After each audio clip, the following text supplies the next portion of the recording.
Marcos capítulo 3, versículos 7 a 21 diz assim: Jesus retirou-se com seus discípulos para o mar, e uma grande multidão, vinda da Galileia, o seguia.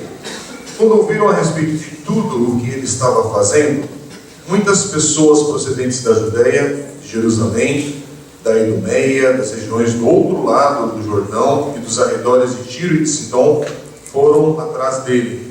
Por causa da multidão, ele disse aos discípulos que lhe preparassem um pequeno barco para evitar que o comprimissem, pois ele havia curado a muitos, de modo que os que sofriam de doenças ficavam se empurrando para conseguir tocar nele.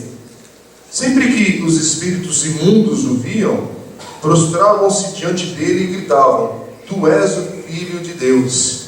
Mas ele lhes dava ordens severas para que não dissessem quem ele era. Jesus subiu ao monte e chamou a si aqueles que ele quis, os quais vieram para junto dele. Escolheu 12, designando-os apóstolos para que estivessem com ele, os enviasse a pregar e tivessem autoridade para expulsar demônios. Estes são os 12 que ele escolheu: Simão, a quem deu o nome de Pedro; Tiago, filho de Zebedeu, e João, seu irmão, aos quais deu o nome de Boanerges, que significa filhos do trovão; André, Filipe, Bartolomeu, Mateus, Tomé, Tiago, filho de Alfeu, Tadeu, Simão o Zelote e Judas Iscariotes, que o traiu. Então Jesus entrou numa casa e novamente reuniu-se ali uma multidão, de modo que ele e os seus discípulos não conseguiam nem comer. Quando seus familiares ouviram falar disso, saíram para trazê-lo à força, pois diziam: ele está fora de si. Vamos orar mais uma vez. Pai querido, nesse momento vamos meditar na Tua Palavra. Que o Teu Espírito Santo fale, que o Teu Espírito Santo, Deus, pela Tua Palavra, toque de fato nossos corações e mentes e traga transformação para a nossa vida. Traga entendimento para o nosso andar, para o nosso viver diário. Traga convicção de pecado, arrependimento, conversão genuína ao Senhor. Que pedimos no nome de Jesus. Amém.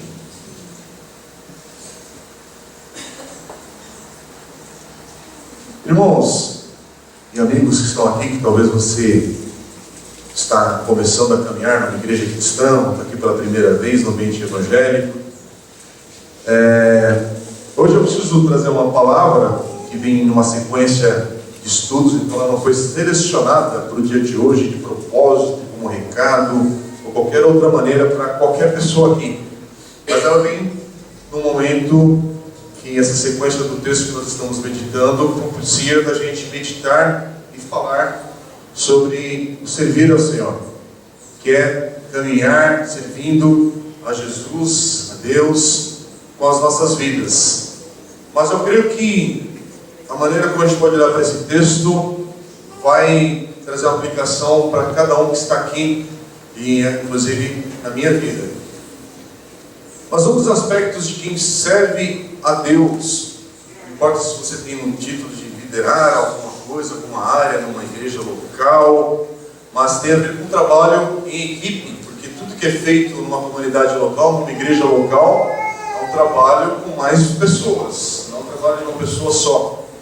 Para eu estar aqui hoje segurando o microfone, podendo compartilhar esse momento de palavra com os irmãos, envolve a dedicação de muita gente, inclusive aqueles que chegaram aqui hoje, no horário de verão, então bem mais cedo do que era domingo passado, uma horinha mais cedo, para abrir a porta aqui. Antes de abrir a porta, pessoas passaram pela semana anonimamente para a grande maioria que está aqui e serviu com diversos detalhes.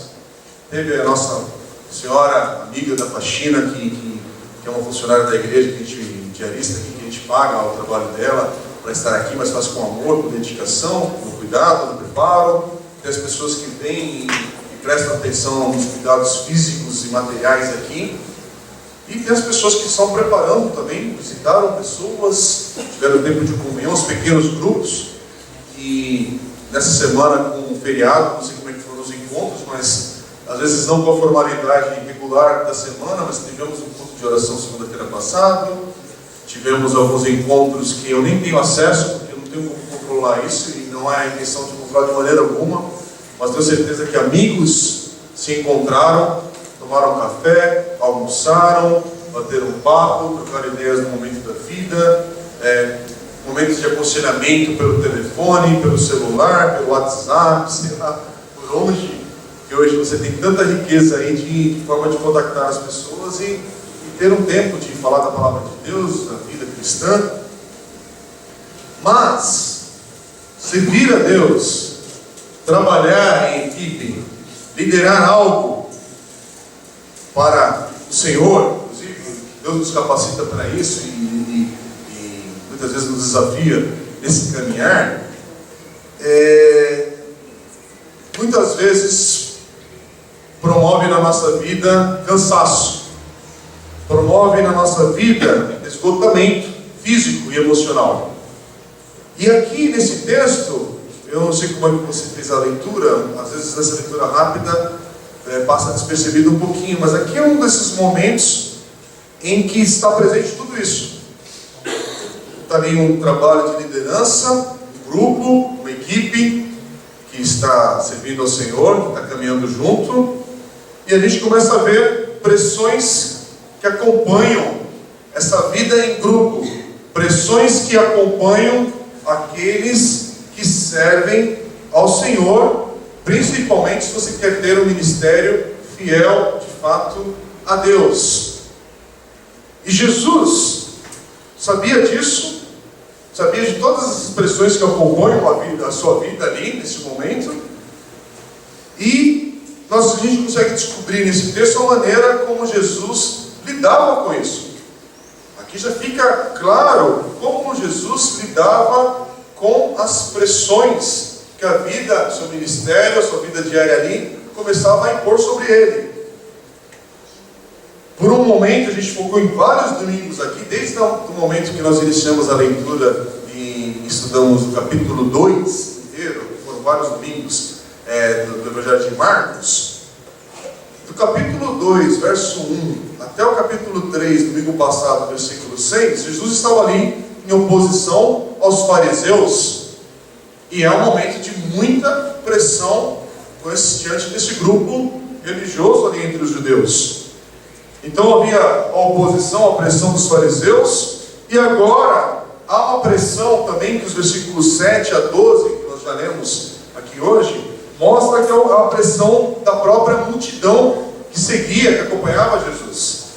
Em seguida, no meio de um momento que Jesus vai separar os 12 discípulos, ali que ficam bem claro na lista quem são eles, com os nomes, tudo dado, mas no meio de um desses 12, já está ali presente aquele que vai trair a Jesus, que é Judas.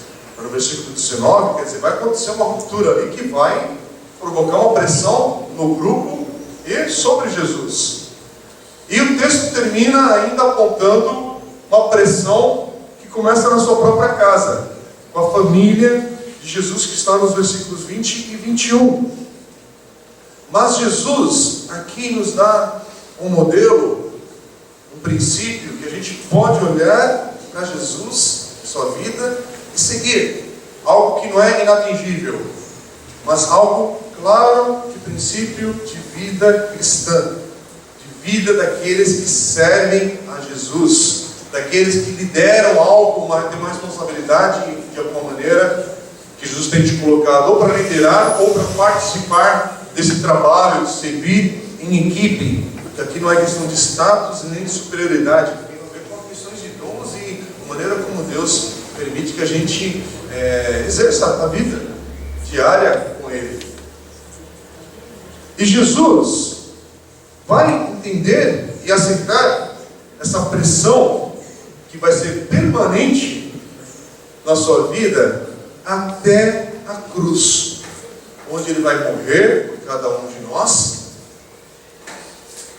E Ele sabe disso porque Ele veio para dar a sua vida em resgate de cada um de nós por causa do pecado. Um versículo que é central e chave no Evangelho de Marcos, se você quiser anotar e decorar, é Marcos capítulo 10, versículo 45, que que Jesus deixa claro, é a declaração de Jesus do que ele está fazendo aqui. Ele diz assim: pois nem mesmo o Filho do Homem veio para ser servido, mas para servir e dar a sua vida em resgate por muitos. Para isso que Jesus veio. Jesus não veio para ser servido nesse momento, mas veio para servir e dar a sua vida em resgate. Então Marcos 10, 45 é um versículo que, quando nós chegarmos lá, a gente vai ter mais tempo para dar ênfase nesse versículo, mas ele é central, ele permeia todo o livro, tudo o que está acontecendo aqui.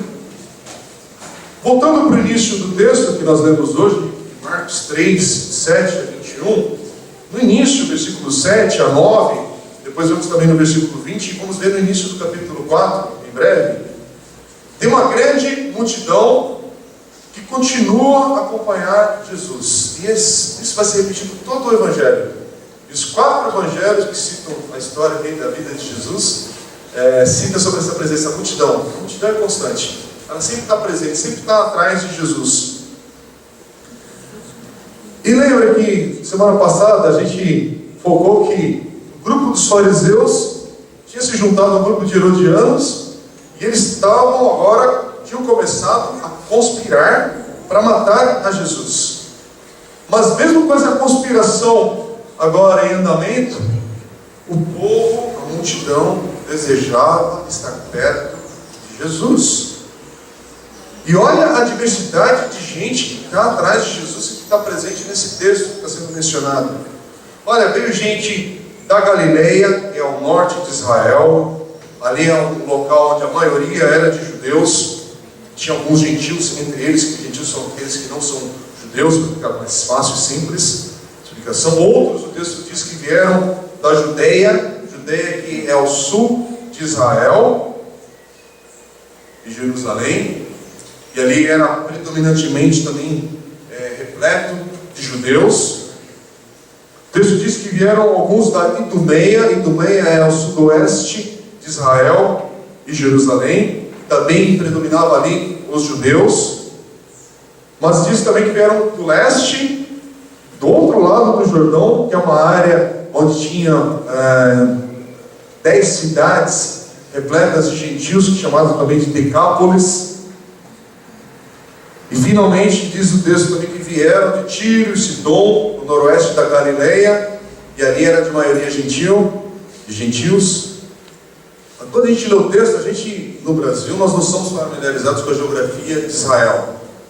Mas imagina a gente vindo de todas as regiões para seguir a Jesus. Essa é a ideia do texto. Está vindo gente de tudo quanto é lado. É uma multidão. E essa mistura étnica é inclusive interessante para o momento que a gente fala sobre diversidade étnica no mundo, não só no Brasil, para a gente se lembrar também de um princípio que está presente em toda a Bíblia, desde o Velho Testamento até o Novo, e agora nesse momento de leitura do Evangelho de Marcos, que o reino de Deus é feito de pessoas de toda tribo e nação ao redor do mundo. Interessante que Jesus, ele afirma sobre essa diversidade, e ele vai até mesmo manter claro esse foco na vida da igreja, quando ele vai falar ali no texto que nós chamamos de grande comissão, em Mateus capítulo 28, versículos 18 a 20, no versículo 19, que ele diz: portanto, vão, façam discípulos de todas as nações. É uma ordenança de Jesus. É por isso que a gente precisa olhar para os outros grupos étnicos e ter um coração de boas-vindas, porque nós somos parte desse grupo. Você é parte desse grupo que Jesus incluiu. Porque se o Evangelho chegou até nós no Brasil, lembre-se de onde veio. E é engraçado, né, que a gente tem uma discussão, às vezes, com esse tema sobre questão transcultural do Evangelho, quando a Bíblia é muito clara sobre isso, sobre a gente ter um olhar para onde Deus nos coloca agora, mas sempre olharmos para o outro, para aquele que está longe de nós, porque o Evangelho é isso, o Evangelho é para tudo, é para todos, é para todas as nações. Mas a questão aqui é que Jesus, essa Essa questão de estar vindo gente de todas as partes, de todas as regiões, é para mostrar também a popularidade de Jesus nesse momento. Porque Jesus está atraindo gente de tudo quanto é lado. Na época que não tinha o Google, nem a internet, nem Facebook, né? E já atraía, a notícia se espalhava rapidamente. A gente brinca, mas você reparou o que quer dizer isso? O que quer dizer uma época que a pessoa tem popularidade que atinge toda a região, sem uma comunicação instantânea como nós temos hoje? Porque hoje, para a pessoa ter um Twitter ali, uma mensagem, espalhar para 100 pessoas, já dá uma luta ali, tem que ser bem criativo, aconteceu alguma coisa fantástica para 1000 pessoas, né, replicarem aquela mensagem. Mas aqui a gente está na fase que é muito diferente a forma de informação, mas Jesus estava com uma popularidade crescente. E se a popularidade está crescente, a pressão também está crescendo. E Jesus está experimentando agora pressões que vêm sobre ele de todas as maneiras, de todas as formas. E uma das questões que se aplica para a nossa vida hoje é que qualquer pessoa que queira de fato seguir a Jesus, qualquer pessoa que queira servir a Jesus, qualquer pessoa que está de fato colocando sua vida, buscando ter uma vida íntegra, um ministério fiel, precisa estar preparado para a pressão ou para as pressões que vai viver. Ela é permanente, ela faz parte de você seguir a Cristo. Seguir a Jesus envolve viver diante de pressões. Só que quando nós olhamos para esse texto, você não vive diante de pressões e faz nada. Simplesmente, assim mesmo, todo dia, toda hora tem um conflito, toda hora tem alguém me perseguindo, alguma situação acontecendo. Não. Olha o que Jesus faz diante das pressões. E vou repetir de novo, porque é para a gente lembrar disso. As pressões são permanentes. As pressões não saem como oração. Oh Senhor, me livra dessa pressão, ela vai embora em nome de Jesus. Não, é por causa do nome de Jesus que a pressão vem. E essa oração é furada. Essa é... Você quer seguir Jesus? Seguir Jesus. A pressão, enquanto nós estivermos aqui, ela é permanente. Ela faz parte de seguir Jesus. Você está entendendo? Não adianta orar, Senhor, vou fazer uma campanha agora de 7 dias de jejum e oração intensos para a pressão sair. Não, você vai estar com a pressão inclusive da fome e de outras coisas, mas vai ser difícil.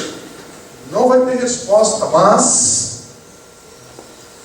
o que Jesus faz diante das pressões que ele está vivendo, continua a viver e vai viver até o final do Evangelho?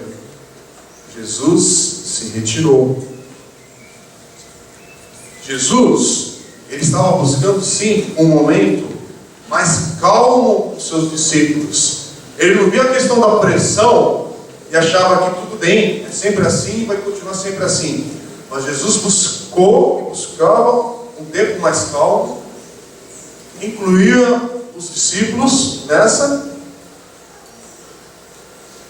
Mas a realidade que Jesus também reconhece e sabe é que Jesus não está sempre com os discípulos debaixo de um jardim verde, lindo, árvores balançando, passarinhos descendo, crianças brincando diante dele, em algum quadro, em alguma pintura, sei lá o quê. Mas isso é uma fração de um momento, como nós também vivemos essas frações de um momento. Mas a vida, o ministério público de Jesus, ele é repleto de caos e confusão. Hello? De quem a gente está falando? Jesus. Não, mas eu sou o cara. Eu sou um discípulo de Jesus que causa confusão não faz parte da minha história. Porque finalmente, 2000 anos depois, estou aqui. Vou trazer solução para a nossa comunidade, inclusive. É uma comunidade em ordem, repleta de paz, você é membro, as finanças estão em ordem, as coisas estão montadas, não há conflito entre a gente, não há pessoas endemoniadas, não há situações de libertação assim extrema. Não, aqui todo mundo é zen, um zen gospel. O cara chega, senta, ouve a palavra, adora. Inclusive, se o pessoal do louvor pedir para levantar a mão, porque é espontâneo, todo mundo levanta a mão, bate palma na hora certa, sorri também para o irmão da direita, para a esquerda, diz que o ama. Ainda bem que eu não gosto dessa coisa não, mas a gente pula essa parte, né? É assim, porque agora nós servimos a Deus com excelência, não é verdade? Peraí, que excelência é essa? Porque quando a gente olha para Jesus, caos e confusão estão ao redor dele. Caos e confusão acompanham a vida de Jesus. Por que nós estaríamos isentos de algumas situações que a gente não entende, que a gente não deseja, mas a gente ia ser a bola da vez agora que essas coisas não nos atingem? Presta atenção. A pressão da multidão sobre Jesus é tão grande que ele pede por um pequeno barco para conseguir escapar do que ele está passando ali. E é interessante, né? Porque Jesus já podia ter saído andando sobre as águas ali, vai, turma, vou embora aqui, espera barco nada, né? Mas ele dá o seu tempo, cada momento ele vai fazer alguma coisa diferente, não é a hora ainda dele andar sobre as águas. Ele pede o barco e ele está planejando se retirar. Você prestou atenção nisso? A pressão está ali real, é presente. Jesus está vendo caos e a confusão, mas chega um momento que ele fala, ou ele está tentando agir assim: é preciso me retirar, é necessário que eu me retire, é necessário que eu leve alguns que andam comigo, mais próximos comigo, inclusive, para a gente poder se retirar. Irmãos, volta um pouco no texto que a gente leu. Nós lemos do versículo 7 a 21. No versículo 10, o que Jesus está fazendo? Jesus está curando doentes. Não fala quantos. Versículo 11 diz que ele expulsou demônios. Que cena que é essa? É de ordem, olha, quem está doente faz a fila aqui, direitinho. Guarda sua vez com ordem e calma. E os endemoniados ficam à minha esquerda, que vai ter a ceia preferencial, que às vezes vai sair de ordem, né? Então você tem, né, a cada 2 doentes a gente expulsa um demônio. Imagina o caos, porque a gente lê de novo muito romanticamente, né? O texto, e não pensa a bagunça da multidão. No meio da multidão, Jesus está vendo as necessidades. Voltar de novo, multidão, não fala quantas pessoas são, mas imagina a cena nessa época, porque é uma multidão. Porque aqui nós estamos com um grupo de 100 e poucas pessoas, e é em ordem, você está sentado, alinhado, tem uma certa cooperação de cada um, de não estar cutucando quem está sentado na frente, atrás. Mas aqui, imagina o momento. E ainda assim alguns ficam irritados, até por exemplo, no culto que o irmão esbarrou, eu disse uma oferta aqui atrás, esbarrou na cadeira, eu estou sentado aqui e tal, né? Agora imagina aqui, irmãos, doentes que estão aflitos querendo o toque de Jesus, endemoniados, que não consigo nem imaginar a cena ali, que é um demônio diante de Jesus, mas aqui está falando que Jesus começa a libertar essas pessoas. E aí o que isso provoca nas pessoas? Porque é o que está provocando desde o início, quando Jesus começa o seu ministério público. As pessoas querem mais. As pessoas querem mais. E as pessoas querem mais da cura. As pessoas querem mais desse poder que se manifesta a partir de Jesus. As pessoas não querem desfrutar da presença de Jesus. É diferente. As pessoas não querem desfrutar da pessoa, da companhia, de estar com Jesus. Não, eu quero o poder que está em Jesus. Eu quero ser curado, eu quero o meu problema resolvido. Eu quero ser liberto disso que está me prendendo. E como é que fica claro aqui? Porque as pessoas não estão preocupadas nesse texto, e em outros que a gente vai ler também mais adiante, com a privacidade de Jesus. As pessoas não estão preocupadas se Jesus precisa de um tempo sozinho, ou de se alimentar e de descansar, porque isso está implícito no versículo 20, ou está declarado ali, no que está acontecendo. Eles queriam usar Jesus. Jesus é para uso, boa parte das pessoas que estão aqui. Por quê? Por causa do seu poder. Eu quero onde tem poder. É ali que tem cura, é ali que tem libertação, é ali que eu vou ter o problema resolvido. É isso que eu quero. Eu não estou querendo compromisso a longo prazo. Eu não quero ser fiel a nada. Eu quero que algo aconteça na minha história, na minha vida, e que eu prossiga. Irmãos, aqui está o princípio daqueles que servem a Jesus, que são discípulos de Cristo.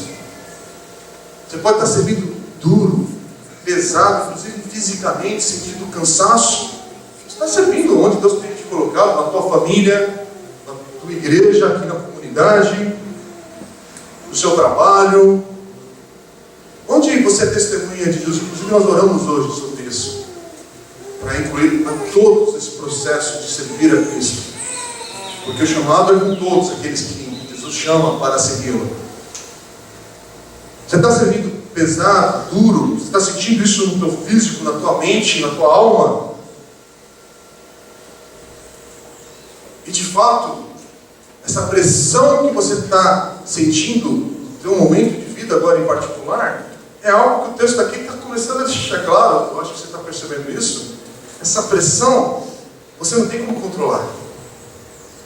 Ela é algo que é inevitável, mas você precisa compreender uma coisa, que é a realidade das pessoas que você está servindo a Jesus. As pessoas que, porque quando a gente fala que está servindo a Deus, é por meio de pessoas, não é por meio de objetos, de coisas, é por meio de vidas. Quando você está servindo a Deus, pessoas que vão estar diante de você com algumas necessidades, com suas vidas, com suas realidades, elas vão tentar impor esse momento que elas chegam até você, sobre você. Elas não vão fazer uma leitura, não, você está cansado hoje, então vou te respeitar nesse momento e depois a gente conversa. Não. Isso ela vem, ela despeja sobre você algumas coisas, algumas necessidades da situação, a realidade que ela está vivendo, porque ela entendeu que você é a pessoa que está servindo a Deus ali para com você. E vem uma pressão sobre isso. E eu queria te deixar claro que isso faz parte do trabalho que Deus te colocou para servir o reino de Deus, servir a Ele. Faz parte da job description, sabe essa palavra em inglês? Da descrição de trabalho. A pressão acompanha aqueles que servem a Deus. Ela não é evitável. Não estou falando com isso para você pular nas tolices que muitas vezes a gente pode se envolver e experimentar. Estou falando de coisas que não estão no teu controle. Não está no teu controle algumas questões. E Jesus vai estar vivendo essas pressões. E Jesus é o nosso modelo, tá bom? A partir do que Jesus está vivendo, a gente olha, se espanta até, mas olha o que está acontecendo com Jesus. E aí olha um pouquinho onde Deus tem te colocado a viver e a servir em nome dEle. Porque Jesus vai continuar nesse texto e no Evangelho de Marcos e nos outros evangelhos, se você fizer um paralelo, vai continuar a confrontar e derrotar as forças demoníacas que surgem diante dele. E ele faz isso para provar de fato que o reino de Deus chegou, está no meio deles a partir de Jesus, de sua vida. Isso a gente já viu desde o início do capítulo 1 de Marcos. Agora, o versículo 11 desse texto que nós lemos hoje, olha o que acontece quando Jesus enfrenta uma força demoníaca. Sempre que os textos dizem assim, versículo 11, sempre que os espíritos imundos o viam, prostravam-se diante dele e gritavam: Tu és o Filho de Deus. Nossa, que declaração! Hoje, pessoas iam falar: glória a Deus por isso, por os demônios estarem reconhecendo que Jesus é o Filho de Deus. Mas, Jesus, no versículo 12, faz o quê? Pede para eles falarem mais alto. Então fala mais alto para o pessoal que está aqui saber quem eu sou. Não, Jesus exige o silêncio deles. Sabe por quê? Porque uma declaração feita por um demônio sobre a divindade de Jesus não vai ajudar Jesus na sua missão. Na verdade, essa declaração vem de uma fonte errada, de um demônio, na hora também errada, porque Jesus sabe que ele vai prosseguir até a cruz. A missão dele é chegar na cruz, não é que as pessoas venham e agora proclamem rei antes da sua hora, e aí atrapalhem a sua caminhada. É por isso que Jesus exige o silêncio. Essa declaração é feita para a baderna, não é para me exaltar de verdade. Essa declaração é feita para tirar o foco do meu caminhar, do meu alvo é a cruz. Eu vim para servir, não para ser servido. Quer dizer, a confissão de um demônio é feita para atrapalhar o caminhar de Jesus até a cruz, porque é na cruz, é no Calvário, que Jesus vai de fato mostrar quem Ele é para todos. Não é apenas pelas curas, por libertar os demônios, que são sinais, mas o grande sinal é a própria cruz, é o Calvário. Porque Jesus é aquele que está alinhado para valer os propósitos de Deus. É por isso que, irmãos, é uma coisa muito, muito difícil. Eu vivo isso na minha vida e creio que todos aqueles que estão aqui, que são discípulos de Jesus, também experimentam em algum grau, em algum momento, de alguma maneira.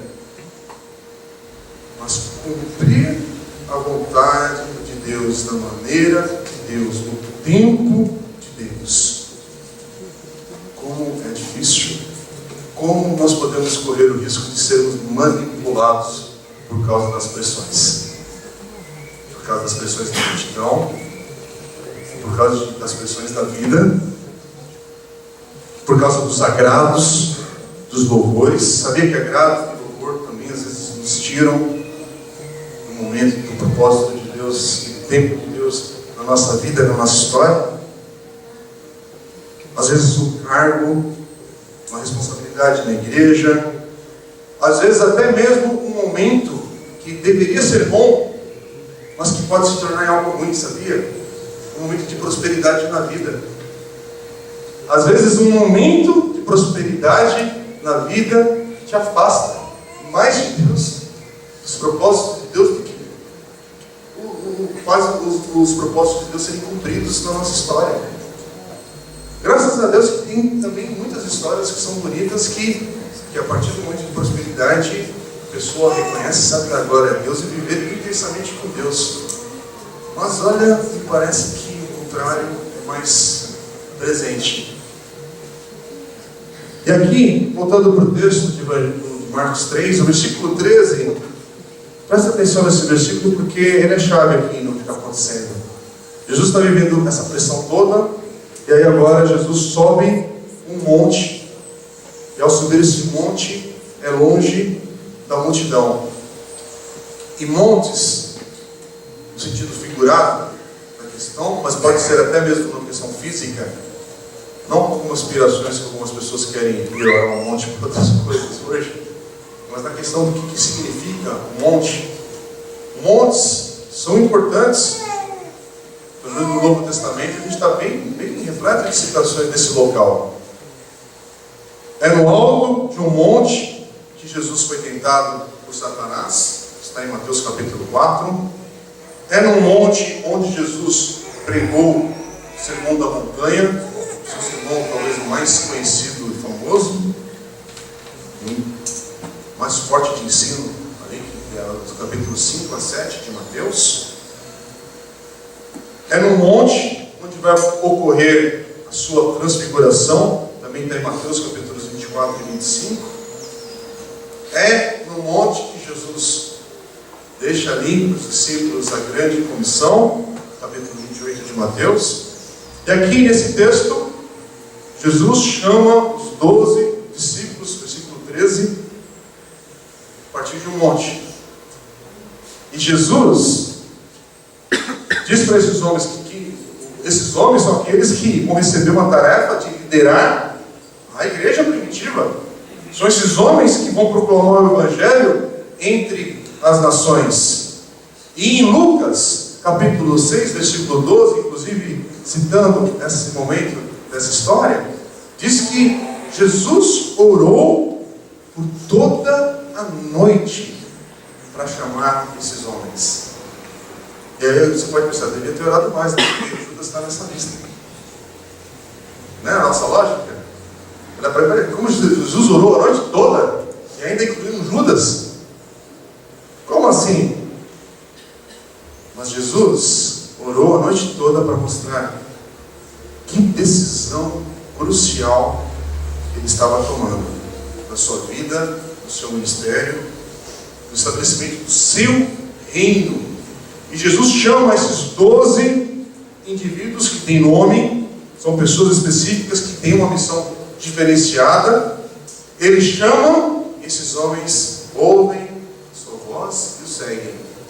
Tomam a decisão de segui-lo.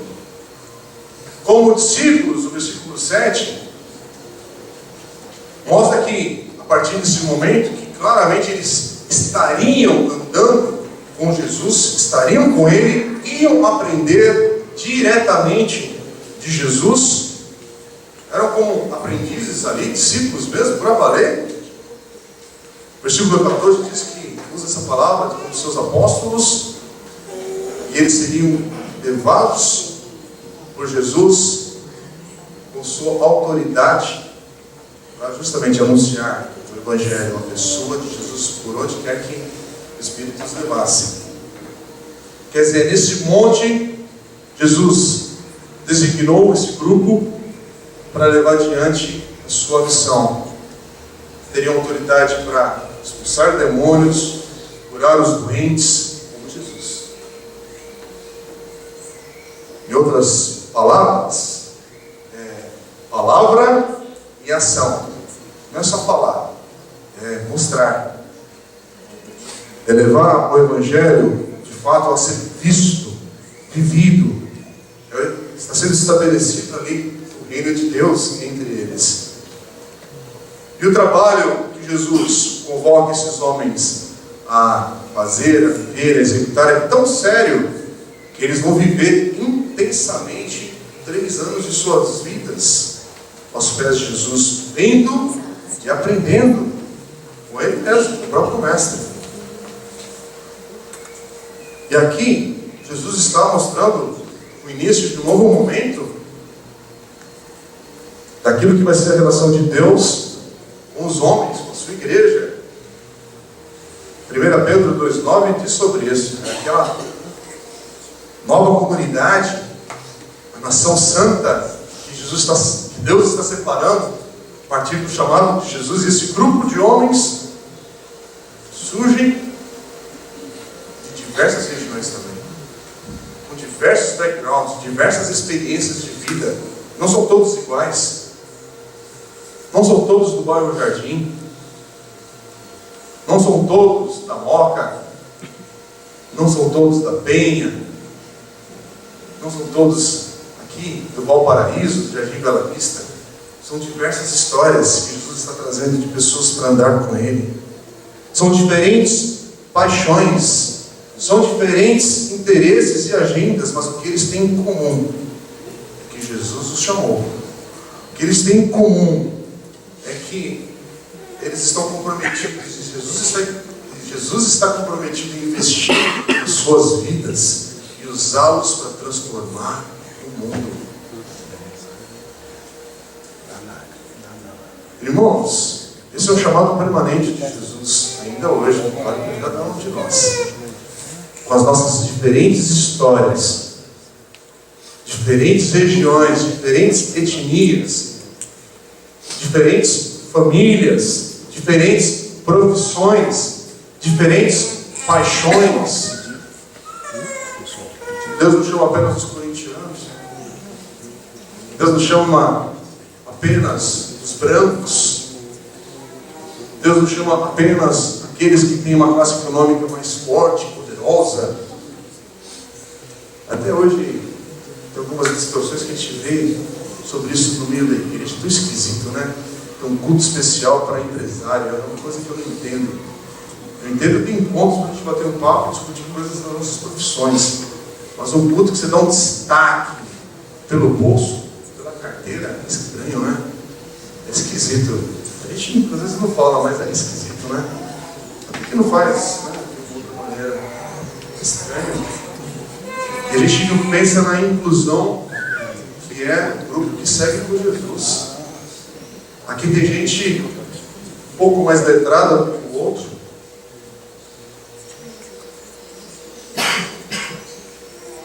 E é interessante porque o grande chamado de Jesus com esses homens, que cada um de nós que está aqui, é que Jesus nos chama para Ele é que investe de fato nas nossas vidas. O nosso papel a partir desse novo chamado que nós temos em Jesus, a nossa vida tem que viver algo que é fazer discípulos dele, seguidores do Mestre. E é por isso que há essa diversidade no meio da igreja. Tem que ter diversidade, tem que ter diferentes experiências e oportunidades aqui no nosso meio, porque essas conexões é tão grande que só pode vir de Deus. Irmãos, a gente está aqui sentado, eu estou olhando aqui a diversidade que é o nosso grupo que está aqui nessa manhã. Talvez você não percebe, porque é rápido o nosso movimento aqui, mas a gente tem gente aqui com pós-doutorado, a gente tem gente aqui que não terminou o primeiro grau, não teve acesso à educação. Temos aqui grandes empresários executivos da nossa região e do nosso país, nessa igrejinha aqui pequena, onde nós estamos, que o prefeito nem conhece a gente. Mas tem aqui no nosso meio. E aqui a gente tem gente muito simples na sua profissão, na sua renda. Tem gente, inclusive, que está sem renda aqui no nosso meio. E tem gente que aqui, num aviso, eu poderia bancar aqui o salário de muitos aqui por um ano inteiro, com tranquilidade. Essa é a diversidade que nós temos aqui, essa é a riqueza de conexões que nós temos aqui, que apenas o chamado de Jesus poderia unir. Não tem apelo de homem feito de um púlpito que ia convencer pessoas a andarem juntas com tanta diversidade de vida, de história. Tem gente aqui com casamentos lindos, de histórias fantásticas de vida. E tem gente aqui com histórias de casamento frustrados, machucados, cicatrizes terríveis. Essa é a diversidade daqueles que Jesus chama. Essa é a diversidade desse grupo. A gente já está sentado aqui e perde a oportunidade de compreender um pouco dessa diversidade no nosso meio. Irmãos, é rico demais. Isso aqui não tem homem que controla. Não tem como controlar. Não é organização. Aquela igreja é bem organizada. Você viu a variedade de pessoas que está ali? Que bonito, né? Que bacana. A gente pensa nisso pela polícia que às vezes vem na nossa mente. Mas não. A gente olha para isso e fala, só Deus pode fazer isso. A gente olha para isso e fala, só Deus pode juntar uma moçada que antes a gente estava à tarde comendo uma carne. Não foi pela carne. A pessoa tinha outro programa para fazer. A carne foi uma desculpa muito boa e deliciosa. Eu desfrutei, viu, Marcão?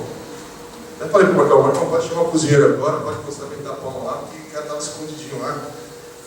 Não, mas foi o Marcão mesmo. Todas as honras aí. O Marcão caprichou com a turma que ajudou a fazer o ambiente. Irmão, sábado, no meio do feriado, a moçada junta para ouvir a palavra de Deus. No meio-dia, eu pensei que foi até às 5. O Marcão falou que o último que saiu foi às 11 da noite da casa deles. Só Deus faz isso. Não é porque você é tão legal não para uma coisa dessa. Vocês são gente boa demais. A gente ama vocês, mas é Deus que faz um negócio desse. Só Deus. Não tem uma ideia. Ah, tem uma ideia fantástica. Agora eu estou atraindo as pessoas. Não, é Deus.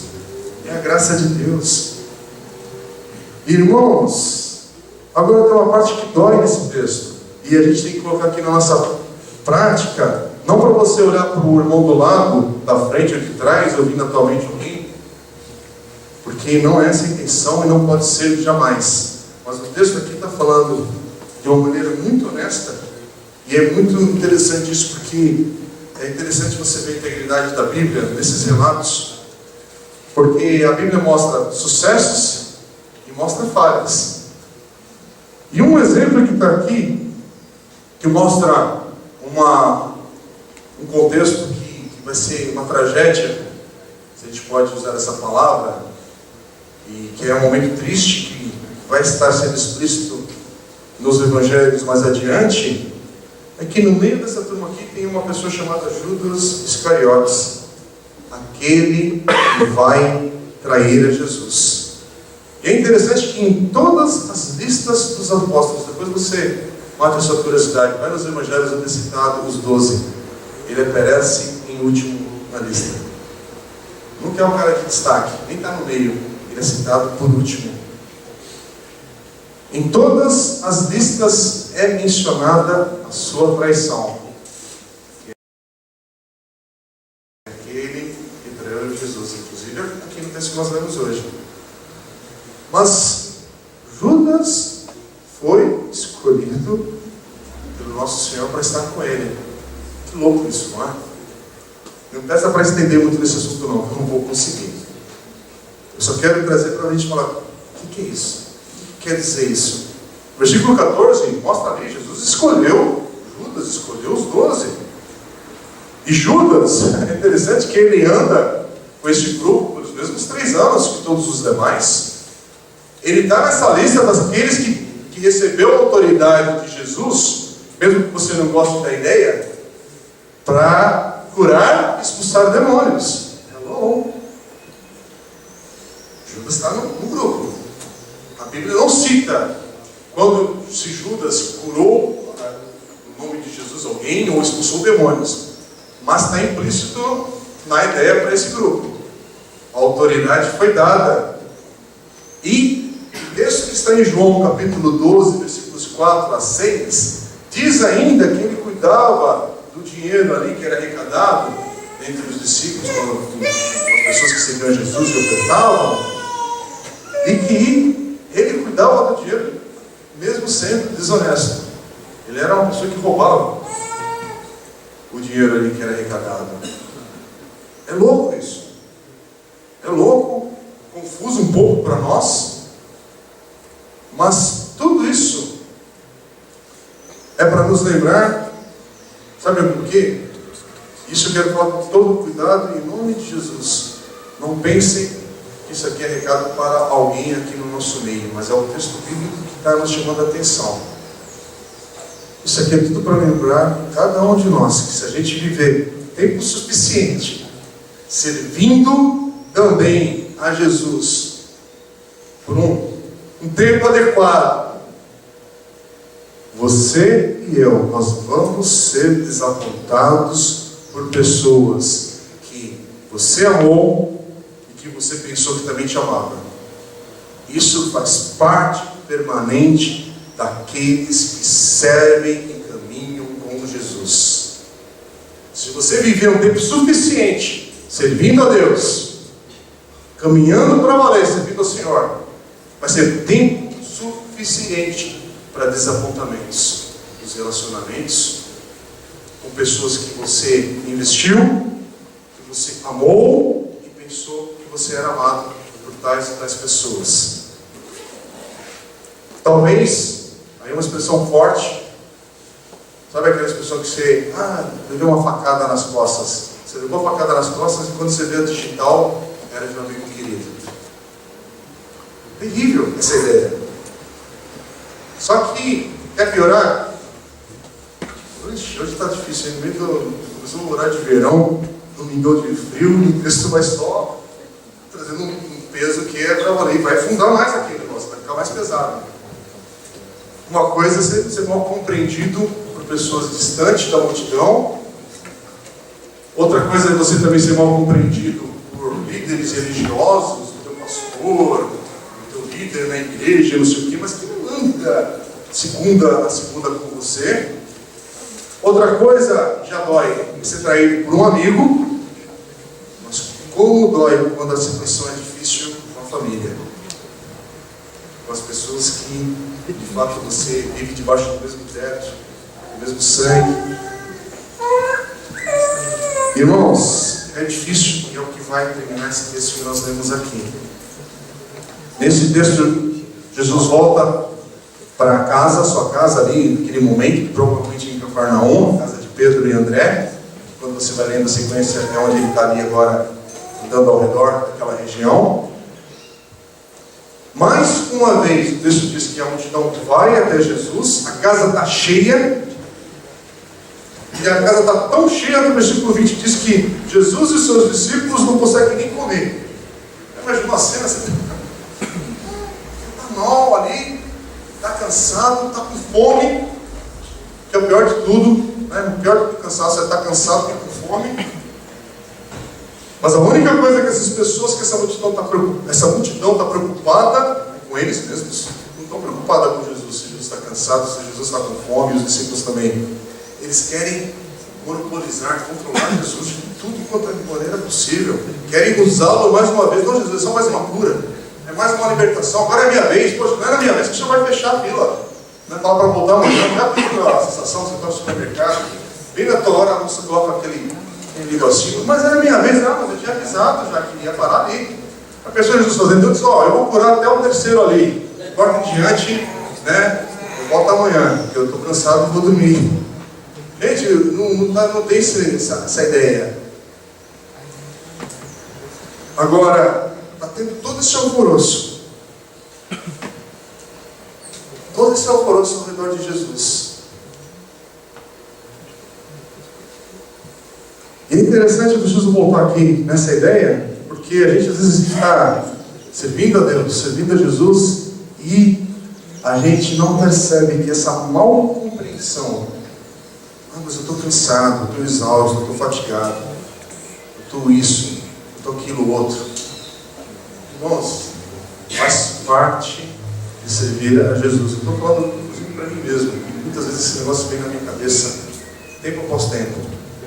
Aqui é a comunidade mesmo, a gente vive um momento agora de transição, o grupo nosso cresceu, nossa estrutura ela cresceu do que era quando nós iniciamos, e algumas etapas a gente não está conseguindo, não conseguiu vencer ou dar o passo correto, e aí eu sinto isso. Mas pode ter questões do dia a dia, burocrática da igreja, administrativo, necessidade, falta de paz, contato, coisas que cansam um pouco a mente, às vezes, para resolver tudo. Mas assim, ao mesmo tempo que cansa, a questão tem que lembrar, faz parte. Faz parte, esse negócio é permanente. É para a vida com Jesus, independente de ter o título de pastor ou não. Senão eu estaria cansado e a pressão viria de outro lado. Porque está servindo isso com um grupo, está sendo mal compreendido, está cansado. E é assim mesmo. Vai ser mal compreendido. As pessoas não vão olhar para você, você está cansado hoje, mas é só uns 5 minutos. Quando você vê, foram umas 3 horas. E você precisava correr. E atropelado, aquilo machuca, gente. Cansa, aquilo te esmaga um pouco. Só que aí chega esse momento, aí você chega na sua casa e fala, poxa, agora finalmente estou em casa, vou ter compreensão. E aí a esposa, o marido, os filhos, e vai vir uma cobrança, e aí não entra o mérito do certo e errado da cobrança, mas é que faz parte de toda essa bagunça, quando a gente está diante de multidão, servindo a Jesus, caminhando com Cristo, e a gente pensa, Senhor, me livra disso. Talvez você precisa do barquinho para renovar suas forças e cruzar até chegar no monte e ter um renovo. Mas quando você sair desse monte, descer desse barco, tem multidão de novo. Tem ciclos que são incontroláveis. E tem a família. E às vezes aí chega um momento crucial, quando é na tua casa o problema, quando é na tua casa que a coisa estoura. Aqui é a primeira menção, aliás, da família de Jesus, e essa menção não reflete muito bem sobre o que está acontecendo com Jesus. Presta atenção, eles escutam que Jesus está com seus discípulos, com essa multidão atrás deles, e eles decidem então buscar Jesus, porque eles acham que Jesus está muito bem da cabeça, né, que querem talvez levá-lo à força para olha, você está precisando ser tratado aí, você precisa de dar um tempo com essa ideia de mestre, de Messias. Sabe aquela, eu não esqueci o nome que tem essa, igual chegar ali na Cracolândia e levar a pessoa lá para cadeira, a força, né? Porque Jesus está querendo fazer, olha, você está meio fora de si, a gente tem que te levar a força para um tratamento. Eles não compreendem de fato, quem é Jesus, o que Jesus está fazendo. Essa preocupação, ela pode inclusive ser genuína. Você já parou para pensar nisso? Porque o texto não está falando que a família está doida. Pode ser que eles não estão entendendo mesmo, que eles estão querendo fazer isso porque amam a Jesus até e só vamos salvá-lo, ele está perdido. Mas talvez também na perspectiva da família, eles olham para Jesus e falam: é mais um fanático religioso para os nossos dias.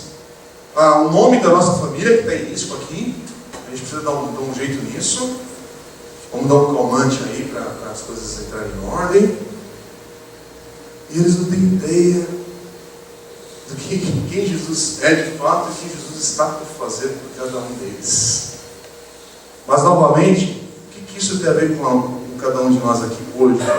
Porque, claro que, como Jesus, o olhar de Jesus com essa situação, com essa pressão, Jesus vai lidar de uma maneira diferente que eu não consigo lidar da mesma maneira, não. Jesus é Jesus. Eu tenho uma limitação muito maior. É que nem quando o pessoal vem discutir comigo, eu já dei essa resposta várias e várias vezes. Que Deus, sabe aquelas questões teológicas que não tem uma resposta final e definitiva, mas Deus sabe de todas as coisas, com certeza. Quem não sabe sou eu, perdido. É por isso que eu tenho que me humilhar diante do Senhor e clamar: Senhor, me dá direção, me ajudar. Você não confia? Eu não confio. Quem não confia em mim, eu não confio nas minhas decisões, eu não confio na minha sabedoria. Eu preciso de Deus, eu preciso orar, eu preciso clamar, eu preciso de orientação, eu preciso de conselho. E aqui então, olhando para Jesus, para esse texto, com relação a termos uma vida que estamos servindo ao Senhor, e eu estou cansado, estamos aqui servindo ao Senhor, eu estou com exaustão, com a mente terrível, estou servindo ao Senhor, e estou sentindo desfalecer, estou me sentindo sem forças. De novo, olhando para o Senhor, como é que eu consigo servir a Deus, ser fiel e terminar essa caminhada bem com o Senhor? Como é que eu faço isso? Irmãos, resumindo, nós vamos orar. Nós vamos terminar orando e clamando pela misericórdia de Deus sobre cada um que está aqui, a começar em mim. Versículo, seja com a sua Bíblia aberta, que eu vou dar uma geralzona agora em 2 minutos. Como é que a gente vê para Jesus e aplica esses princípios para a nossa vida? Versículos 10 a 12, Jesus sabe quem Ele é. Assim como se você está em Cristo, você sabe que você é uma nova criatura. E você está aqui nessa vida para servir a Deus, para ser um discípulo de Jesus. E um discípulo de Jesus serve ao Senhor. Um discípulo de Jesus não é servido. Versículo 13 mostra a urgência que cada um de nós temos, e ninguém aqui está isento disso. Todos nós precisamos de um tempo para estarmos sós. Você precisa, não vem com esse papo que a tua agenda é cheia e não, você vai se estourar. Você precisa de um tempo para estar só. Você precisa assumir em diversos momentos a sua agenda de vida, o seu calendário do ano. É você que monta esse negócio. Mas estou sem tempo para ir à igreja, papo furado. Isso é uma cilada e mentira do diabo na tua vida. Mentira. Tudo aquilo que você ama, de fato você tem tempo. E servir ao Senhor se torna uma prioridade, não por causa da religiosidade de bater o cartão do culto aqui da igreja, mas é que a palavra de Deus nos encoraja para valer, para esse tempo de comunhão, que nós somos edificados e encorajados no Senhor, por meio da sua palavra e da comunhão com os santos. Porque igreja envolve o outro.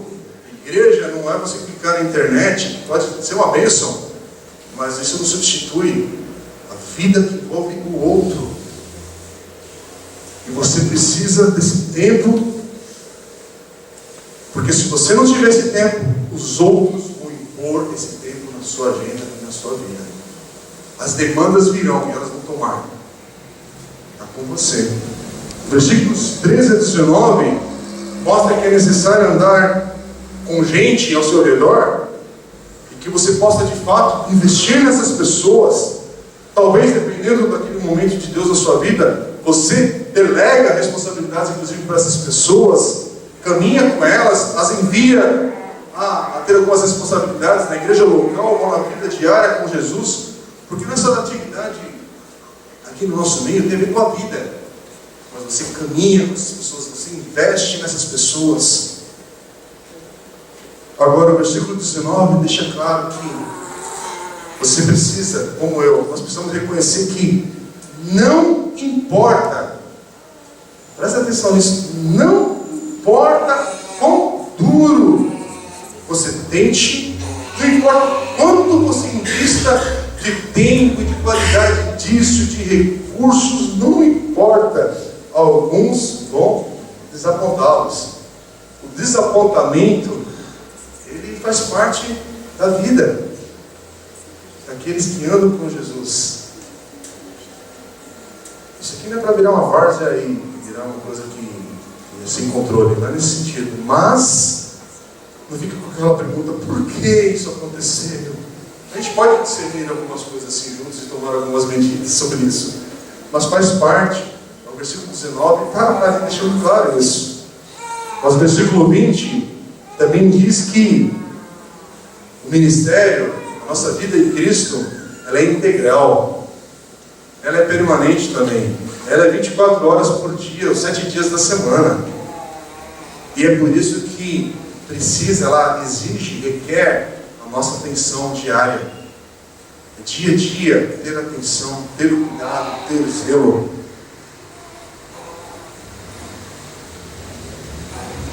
E o versículo 35 não, deixa eu ver aqui que eu marquei errado, desculpem. Não é o 35 mesmo, perdão, porque nós vamos ver isso daqui a 2 semanas. O versículo 35 do capítulo 3 deixa bem claro que a gente não pode esquecer, e com isso que eu quero encerrar, que o que mais importa na nossa vida e no nosso ministério com o Senhor, servindo a Deus aqui, de fato, cada um de nós, que a gente agrade a Deus e faça a sua vontade. É o que Jesus fala no versículo 35: quem faz a vontade de Deus, este é meu irmão, minha irmã e minha mãe, é parte da família de Deus. Irmãos, que a gente tenha a louvar a Deus nesse texto em Jesus, é porque Jesus não deixou que expressões da sua vida, da multidão, dos seus amigos ou da sua família o impedissem de caminhar no propósito de Deus até a cruz. Ele não permitiu, ele cuidou, ele teve atenção. O que está impedindo você na caminhada de cumprir os propósitos de Deus na sua vida? Ou